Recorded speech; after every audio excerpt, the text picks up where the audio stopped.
Sir ఇప్పుడు మీరు చూసినట్లయితే ఉద్యోగం వదిలారు, ఉద్యమంకి వచ్చారు. సో ఉద్యమం నుంచి ఒక బీసీ బలహీన వర్గాల గొంతుగా మారారు. సో అక్కడి నుంచి మళ్ళీ రాజకీయాల్లోకి రావడానికి అసలు ఏంటి ఆ కాంట్రాస్ట్ అనేది, అంటే ఆ బీజం ఎక్కడ పడింది? అంటే బీసీ కమిషన్ సభ్యుడిగా నేను రాజశేఖర రెడ్డి గారు నాకు అవకాశం ఇచ్చారు, వైఎస్ రాజశేఖర రెడ్డి గారు. వారితో నాకు 90s నుంచే మంచి సంబంధం. వారు పిసిసి అధ్యక్షుడు కాకముందు నుంచే నాకు రాజశేఖర రెడ్డి గారితో ఒక అనుబంధం ఏర్పడ్డది అనుకోకుండా. అది కొనసాగుతూ వస్తున్న దశలో నేను చాలా సందర్భాల్లో రాజశేఖర రెడ్డి గారిని ఎప్పుడు కలిసినా ఈ బీసీల సమస్యలు, ఈ దేశంలో ఉన్న బీసీలను అడ్రస్ చేయకుండా, వారి సమస్యలు పరిష్కరించకుండా దేశం అభివృద్ధి చెందదు, రాష్ట్రం అభివృద్ధి చెందదు. వ్యక్తి యొక్క ఆదాయ పరిమితి ఆదాయం యొక్క శక్తి పెరగాలి, కొనుగోలు శక్తి పెరగాలి, అప్పుడే దేశ అభివృద్ధి ఉంటుంది. కొనుగోలు శక్తి పెరగాలి. నా దగ్గర డబ్బు ఉంటేనే నేను కొనగలుగుతా, అంతే కదా. నా దగ్గర డబ్బు లేనప్పుడు, నేను కొనుగోలు చేయనప్పుడు, ఆ శక్తి నాకు లేనప్పుడు వ్యవస్థలో ఉండదు, మార్పు ఉండదు, ప్రగతి ఉండదు. మెట్రో ఎక్కడానికి కావాల్సిన డబ్బులు మన దగ్గర ఉండాలి. ఇప్పుడు 40-50 రూపాయలు పెట్టి నేను ఎక్కడికో పోవాలంటే పోలేను. మళ్ళీ నా సైకిల్ మీద నేనే పోతాను, నా పరిస్థితుల్లో నేనే పోతాను.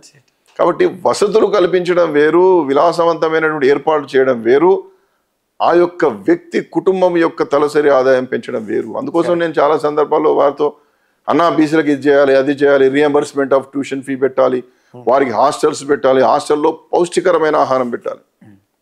పౌష్టికరమైన ఆహారం ఎందుకంటే వాడికి కండ గలవాడే సరిగా పని చేయగలుగుతాడు కదా. దేశం అంటే మట్టి కాదు, దేశం అంటే మనుషులు. కాబట్టి ఈ మనుషులకు కండ ఉండాలంటే పుష్టికరమైన ఆహారం కావాలి. నువ్వు కనీసమైన భోజనం పెట్టకుండా పురుగులన్నం, నీళ్ళ చారు, సంక్షోభానికి నిలయాలు, అవి నరకానికి నకళ్ళు, సంక్షేమ హాస్టల్ అని చెప్పి నాలాంటి ప్రశ్నించినటువంటి విద్యార్థి నాయకుల గొంతుకలు ఎండిపోవడం అంటే ఇంకా అరవకుండా మాకు అన్ని తీరిపోయినాయి అని చెప్పి శాంతించేటటువంటి ఒక సమసమాజ నిర్మాణం జరగాలి. ఇవి చాలా సందర్భాల్లో రాజశేఖర్ గారితో మాట్లాడేవాడిని. మాట్లాడుతూ ఉన్నప్పుడు ఆయన ఏమన్నాడంటే, బీసీ కమిషన్ సభ్యుడిగా నువ్వు చాలీగా 2009 ఎన్నికలు వస్తున్నాయి, నువ్వు జనరల్ ఎలక్షన్స్లో హుజరాబాద్ నుండి నిలబడవయ్యా అన్నాడు. నాకు రాజకీయంగా నేను నిలబడలేను, నాకు అంత శక్తి లేదు, నాకు కులము లేదు, నాకు ధనము లేదు.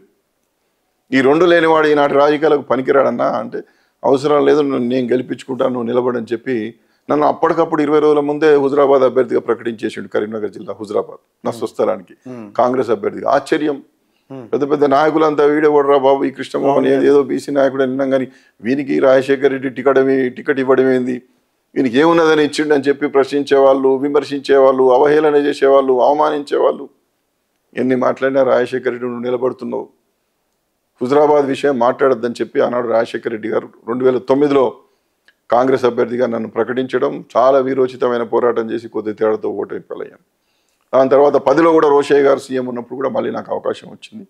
దాని తర్వాత 2 ప్రత్యక్ష ఎన్నికల్లో పోటీ చేసేసరికి కొంత ఆర్థికంగా చాలా బలహీనమైపోయి, ఉన్న నాయకుడు కోల్పోయి, ఉన్న ఆర్థిక పరిస్థితులు నిర్వీర్యం కావడం ద్వారా రాజకీయాల్లో కొంత స్తబ్దత, ఎందుకంటే రాజకీయ శూన్యత అన్నట్టుగా నాకు కూడా కొంత శూన్యత వచ్చి నేను మౌనంగా ఉన్నటువంటి సందర్భాల్లో మళ్ళీ నన్ను ప్రోత్సహించి కొంత అటు ఇటు ఎదిగిస్తున్న క్రమం జరిగింది.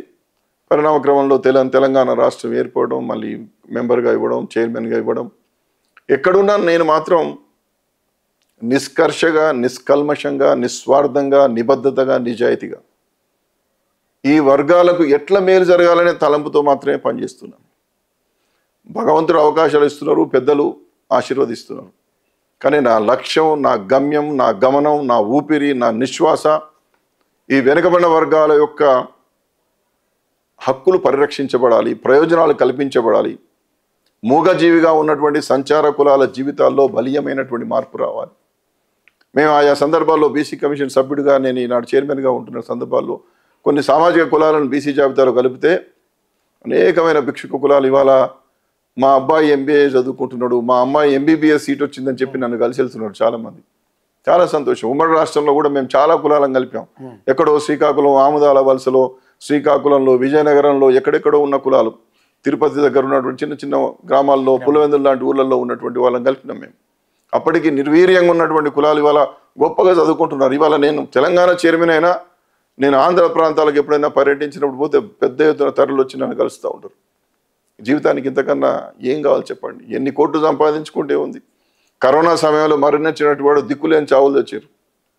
ఎక్కడో చిన్న ప్రాంతంలో ఉపాధ్యాయ కుటుంబంలో పుట్టి ఏ రాజకీయ నేపథ్యం లేకుండా, ఆర్థిక నేపథ్యం లేకుండా ఒక చిన్న సామాజిక ఉద్యమకారుడు అయితే అయి ఉండవచ్చు, పోరాటం చేస్తుండవచ్చు. కానీ ఏ పోరాటాలు చేసినో ఆ పోరాటాలకు సంబంధించినటువంటి ప్రతిష్టాత్మకమైన బీసీ కమిషన్ సభ్యుడు అవ్వడం ఏంది, చైర్మన్ అవ్వడం ఏంది, ఎమ్మెల్యేగా నిలబడడం ఏంటి అంటే నిబద్ధతగా, నిజాయితీగా, ధర్మంగా ఎవడు ఉంటే వాడి పక్షాన భగవంతుడు ఉంటాడు, వాడి పక్షాన ప్రజలు ఉంటారు.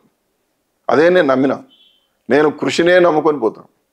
చేస్తున్నటువంటి కృషి సమాజ కళ్యాణం కోసం. సమాజ కళ్యాణంలో నా కళ్యాణం కూడా జరుగుతుంది కదా. ఆ కళ్యాణంలో భాగమే ఇవాళ బీసీ కమిషన్ చైర్మన్ లాంటి పదవులు అని చెప్పి నేను భావిస్తాను.